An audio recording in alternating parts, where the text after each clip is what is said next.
Hey, you know, most golfers out there, they don't get the results that they want because they've got completely the wrong notion about the golf swing in general, and that they want to pull it, they want to try to push it, they want to strengthen it, but none of these ideas that most golfers have will work nearly as well as throwing the club head.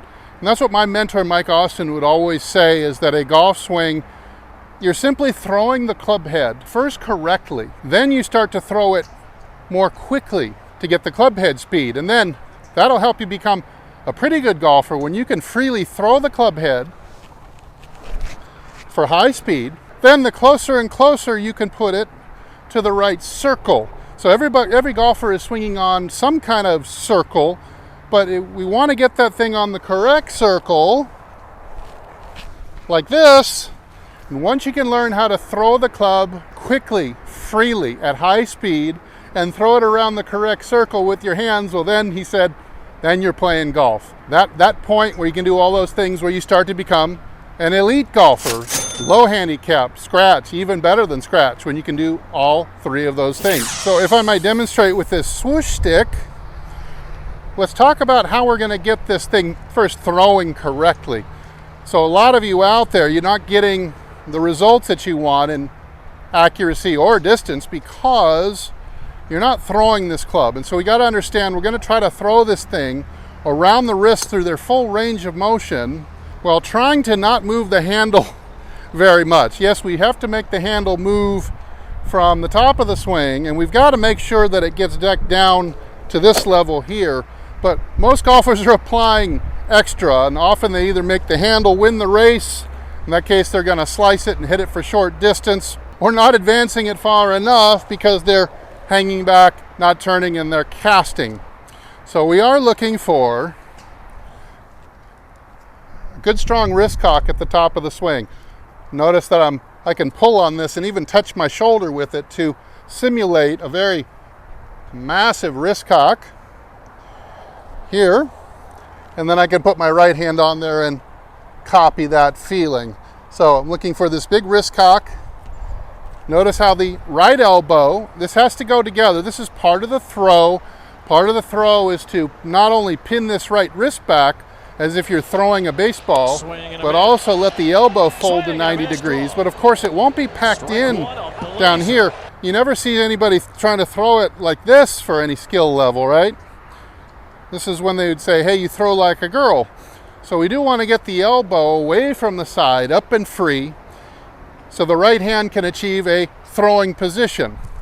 Then from there, we're going to use a extreme burst of force that we push into the club to make the wrists uncock. It's not a slow ramping up, but is definitely a quick burst of energy that starts ramping up here, reaches its peak right about here, and then actually starts to slow down as the peak is passed, and you start to drop to zero force applied to the grip as you come into impact.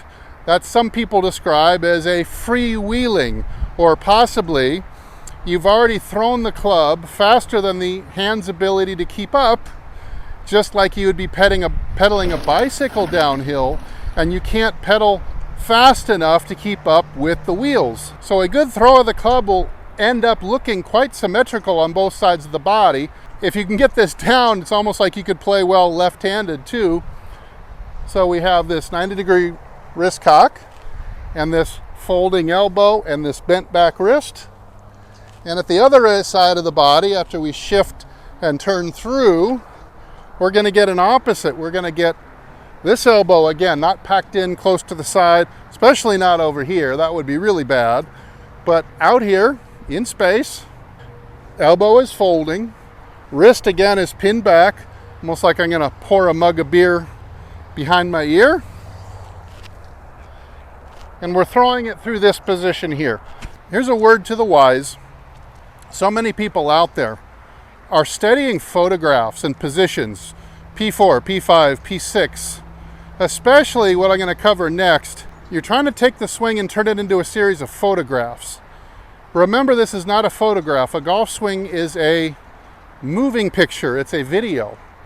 It is a fluid, dynamic, athletic endeavor, not a series of stiff pictures at each position. And so you are swinging through these positions. If you have to slow it down or even pause just to train it, to make sure you got your checkpoints, well, that's one thing.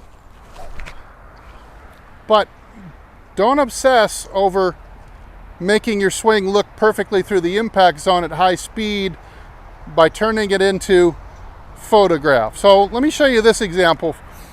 Hogan, in his book, and supposedly, had a bowed left wrist, both here, and you see sometimes golfers on TV will have a bowed wrist into the slot, but he shows on the cover of his book a raised wrist bone this way. So his wrist is in this position a little bit. Now, this was a photograph of him posing for an illustrator, but there's no evidence visually that Hogan actually had his wrist raised like that. So it was possibly a feel thing for him, that he felt like he was doing it. But nevertheless, let's say that he had a flat left wrist, and I see there's a lot of people that are chasing this concept of flat left wrist, and so they never want to get what would be called flippy this way with the wrist in this position. But remember, it's not a photograph. So what you're seeing in that photograph, you're seeing a wrist action, a fluid, powerful action of the wrist going from this angle to the wrist going to this angle. Now, you look at, let's say, this picture of Victor Hovland and his follow through, you can see big time wrist pin back like this. Even Hogan halfway through had quite a bit of this bent back wrist going through. So what you're capturing here in the photograph is not something that you're trying to hold. You're not trying to hold a flat wrist and obsess over it and focus on it, because it'll slow you down. Think of it instead as you're timing a motion. Just like a baseball pitcher is not going to stop right here and make sure that his wrist is flat right here. Remember, a baseball pitcher is going from here to here explosively, and you're just catching the photograph. It's like an optical illusion. So we're going from here to here, and it is a whipping motion that's done by very supple, quick, explosive hands, not worrying about whether or not the wrist is flat. It is a byproduct that happens when you have your pivot sequenced out in front of your snap. So if you're to do this, if you're somebody who worries about a flat wrist, put a tee or something about 30 inches past the ball and practice stepping over, rotating, and swooshing, let's say an alignment stick or a driver or something like this, about 30 inches past the ball. Something like this. So you heard a nice swoosh there, and the swoosh was out in front of the ball. And you can see quite clearly in slow motion here how my left wrist is flat through the impact zone, but I certainly had no notion of trying to control it.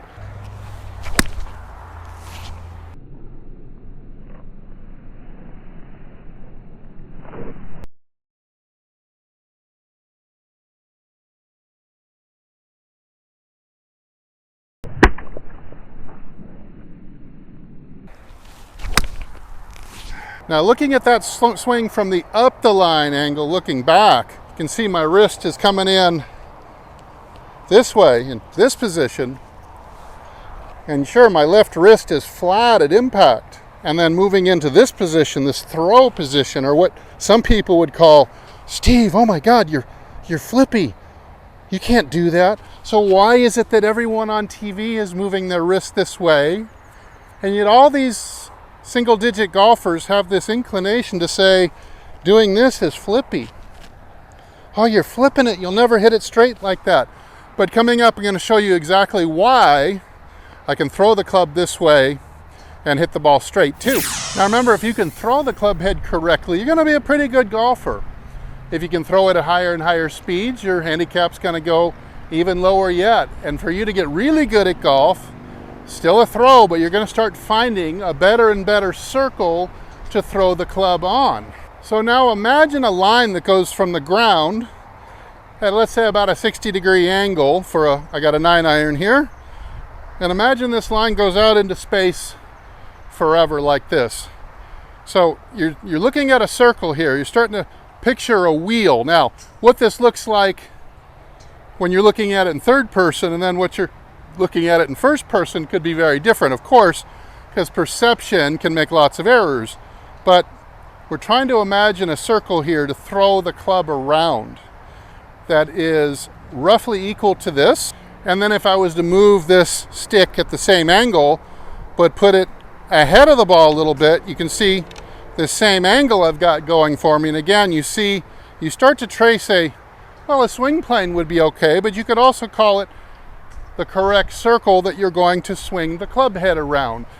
When you can swing the club around the correct circle, not only can you make it go really straight, but you can make it even go farther yet. You can multiply what you're doing with the speed of the throw, and now you're starting to throw it in a way that you're getting gravity on your side. It'll start helping you accelerate it to even higher speed with your throw. So now we're starting to talk about the way the handle of the club needs to move around an arc of its own. And you got to remember that the handle is always ahead of the club head. The club head is always trailing behind it, of course, right at or just after impact, and it catches up to the handle.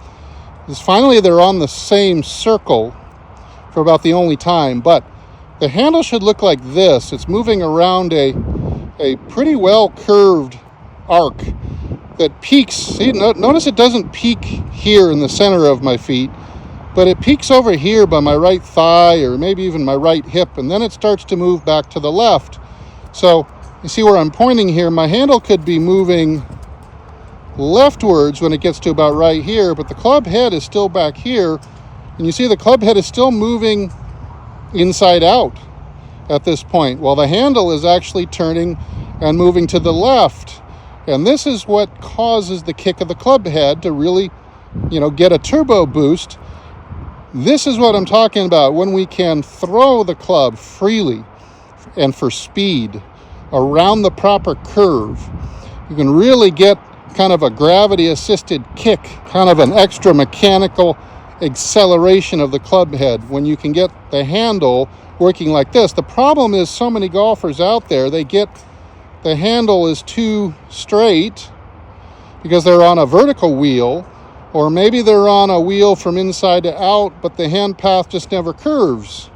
And of course, you could be on a outside in steep over the top hand path with also very little curve, but it's really the curve, especially where it peaks, that enables you to make this fast throw and get the club face behaving exactly the way you want it to. So remember, I want you to learn how to first throw the club head.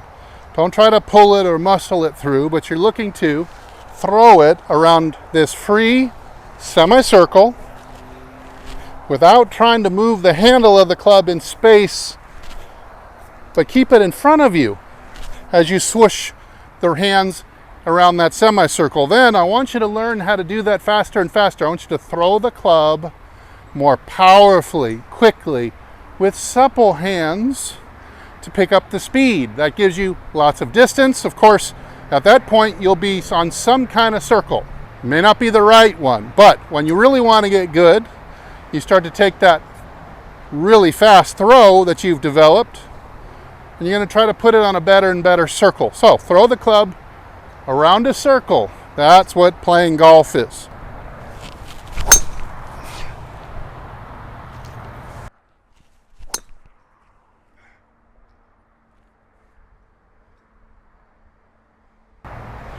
Just like that.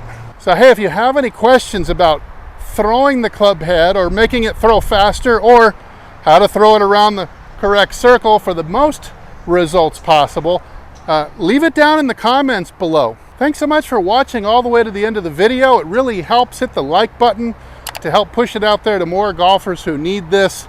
I'm Steve. Check out my website, hititlonger.com. And don't forget, if I don't see you in the next video, I hope I see you longer and straighter down the fairway. Everybody take good care.